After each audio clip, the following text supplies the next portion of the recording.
Gompa Kensei Osarying. The meditation is rays of infinite loving kindness. The aliveness of mind itself, of infinite vast expanse, the vitality of that is the nature of great-hearted open-heartedness, the nature of bodhisattva, which literally means Buddha consciousness. Bodhi, Buddha, thus gone beyond. Sita, consciousness. That infinite vast expanse, which is the true nature of your own mind, is vital and alive with bodhisattva, with light rays of infinite love, open-heartedness, great-heartedness, not pity, openness. This is the vitality of the universe.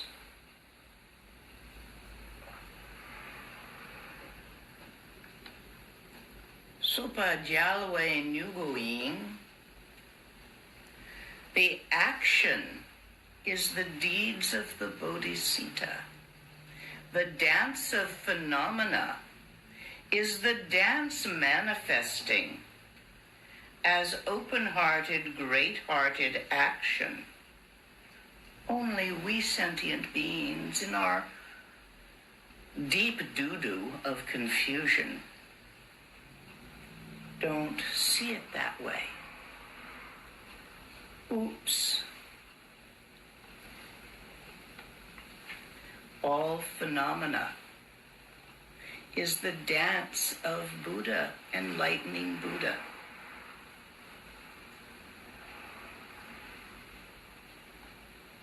Even if what we see it as is a nice cup of coffee.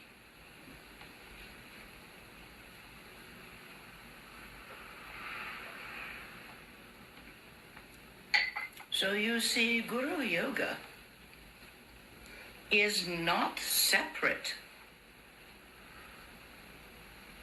from view, meditation, and action. It is not separate from your own mind. And the relationship of Buddha nature with Buddha nature is Samaya. Inherent, unbreakable, natural open awareness. For one who practices in this way, there is no doubt about enlightenment in one lifetime. It's easy. Maybe it's a little bit too easy. Because we're so busy having a hard time. Nope. Hard times are entertaining. Look at the last book you read. There was conflict in the plot, wasn't there?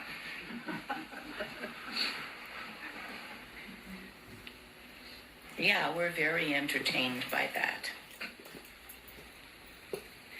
But even if not, there is still happiness.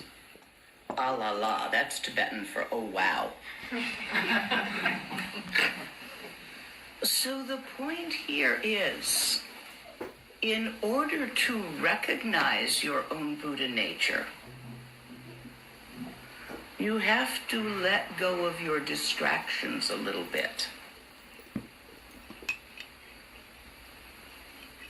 Just for a minute, you can have them back. There is a practice, which is a traditional nundro done, a Dzogchen nundro. It's contained in the Rushan, and more details are available in the text Yeshe Lama. But traditionally, The inner mind Nundro is done in order for this text to make sense. Yep, I'm about to give you another Nundro. Bad news is you gotta do it. Good news is there's no 100,000s. It just takes a few minutes. In this Rushen, in the inner mind Rushen, there is a teaching of the body, a teaching of the speech, and a teaching of the mind. The teaching of the body is all about physical position, how to sit. Most of y'all kind of know that already.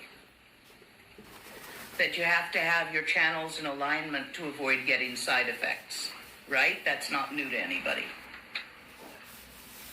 And you know how to cross your legs or sit in a chair. So I'm not going to spend a lot of time talking about how to cross your legs or how to sit in a chair. What I will say is either way, don't have your weight on your tailbone. Your weight needs to be further forward, where your thighs meet your butt. That crease there, that should be the center of down. So if your weight is back on the back of your buttocks, it will curve your spine in such a way that it will lead to finding problems type depression. You know that mood where you can see everything wrong? Well, that's what happens from that, so don't do it. It's unpleasant. When you have your weight adjusted that way, you'll find that your back will naturally hold straight. You all know about making a double chin, tucking your neck back a little bit, leaving the shoulders loose. This is more important in Dzogchen and less important in Tantra. But you want to have your teeth slightly apart. So you stick the sides of your tongue, a little bit in between them, but relaxedly, not emphasizing it, just a little bit. And your tongue lies with the tip right behind the front teeth on the roof of your mouth. But the sides sort of hold your teeth apart just a little. And your lips don't completely close either.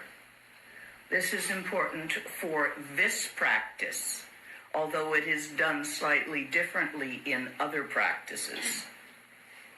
The main point, however, is your eyes. See, Trekchö is all about attention. Trekchö is what the meditation of Dzogchen is called. It means cutting through. It cuts through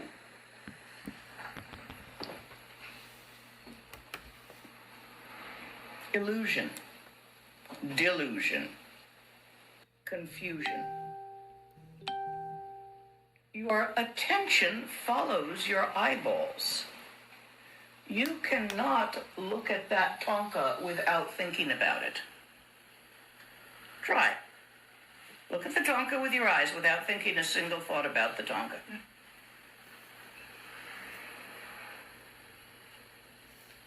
Look at that thangka now. You see how you're paying attention wherever you look?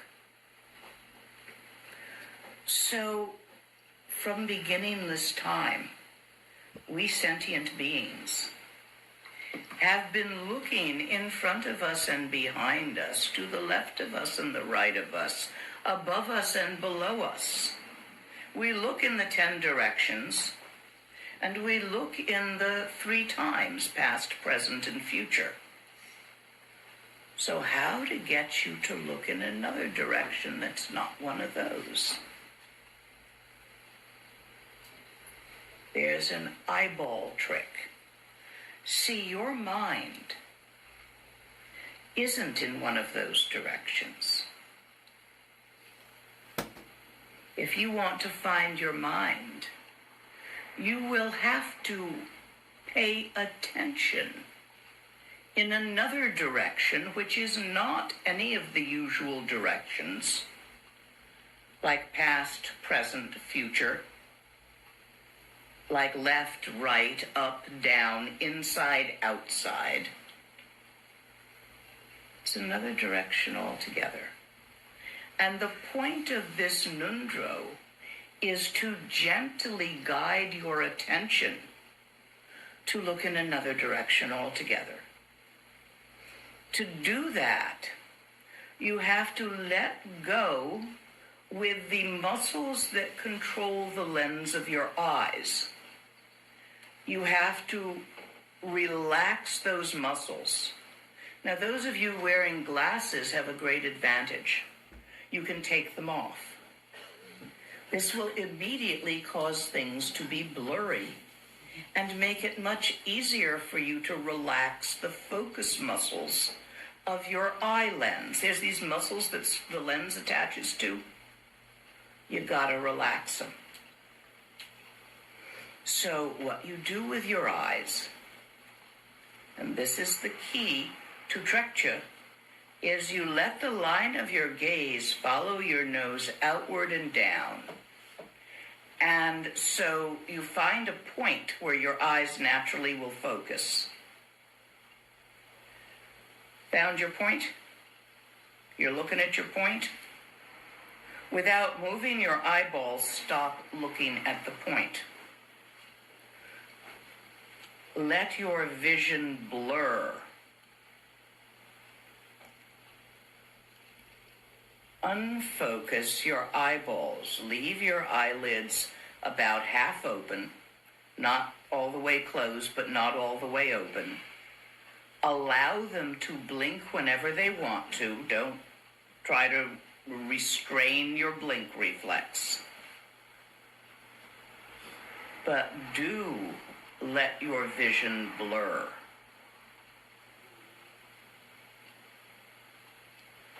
If you do not blur your vision, this is much less likely to work for you. With your vision blurred,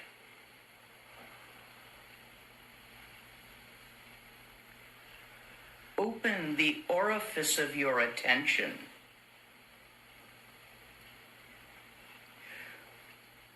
From beginningless time, you have paid attention to what you are thinking, what you are feeling, and what you are perceiving with your sense organs. Each of these attentions is a point focus of attention, just as when you look at this or that, it is a point focus of vision. Let go. Release the point focus of your eyes and the point focus of your attention. If you are feeling slightly agitated, bouncy, when you try to do this, then take a deep breath in through your nose and blow it out slowly through the pursed lips of your mouth like this.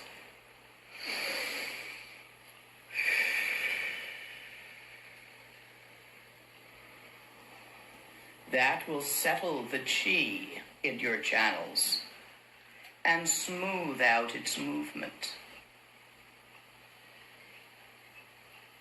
Your thoughts, your thinking. You think in your mind, yes, the mind is the thinker of the thoughts, the feeler of the feelings, the doer of the deeds, the perceiver of the perceptions.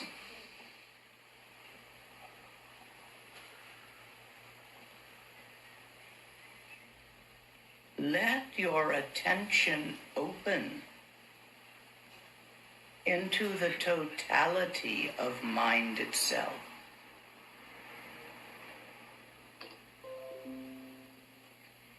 Sometimes it helps to use a picture.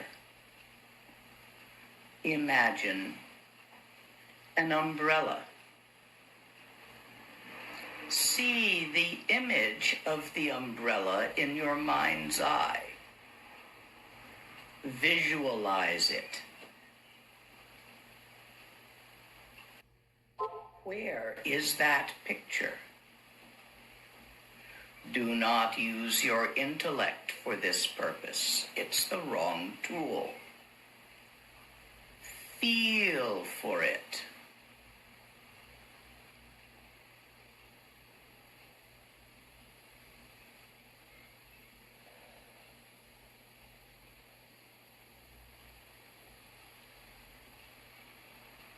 All thoughts occur in mind without specifically thinking about mind. Perceive mind with mind. Let your attention relax and expand into the natural awareness of mind itself.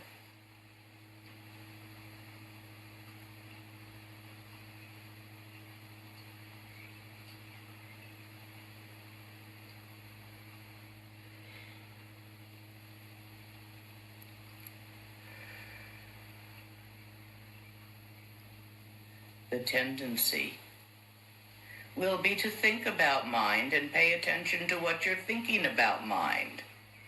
When you catch yourself doing that, take another breath in through your nose, blow out through your mouth.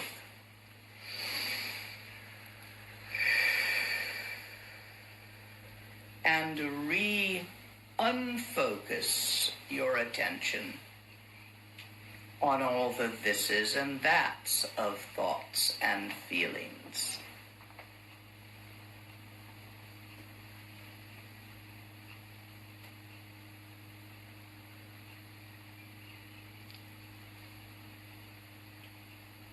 Make a picture in your mind's eye with your imagination of a sailing ship.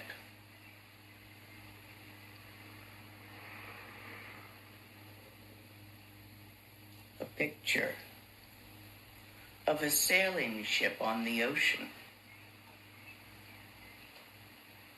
Do you see that picture? With your mind? Now gently allow your attention to expand from the picture, the image of the sailing ship on the ocean, to the infinite openness in which that picture exists.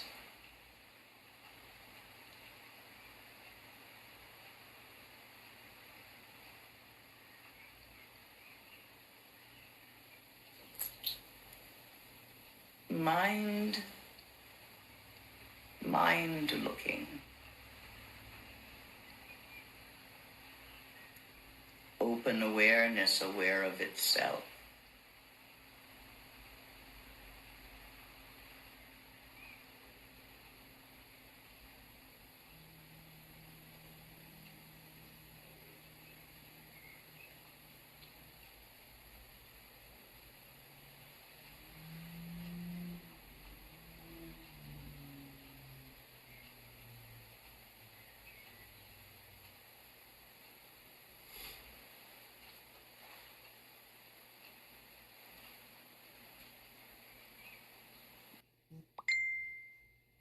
For some people, it is helpful to examine both inside their body and outside their body, to try to see where the picture is.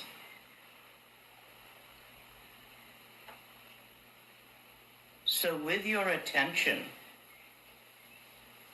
examine your body, inside your body, in minute detail, to see if you can find any location whatsoever in which an image of a sailing ship on the ocean is.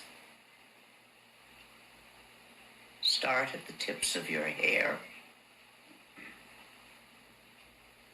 Work your way down to your toes.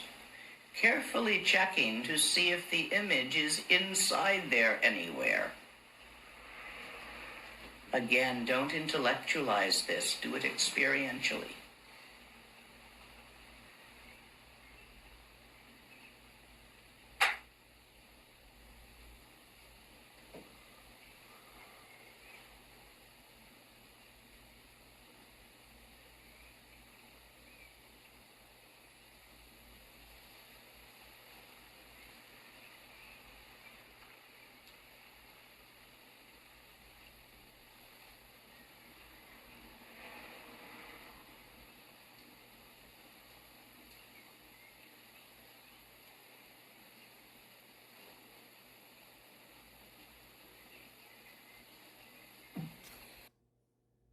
Is inside there anywhere.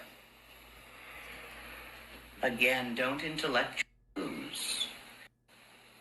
Start at the tips of your hair.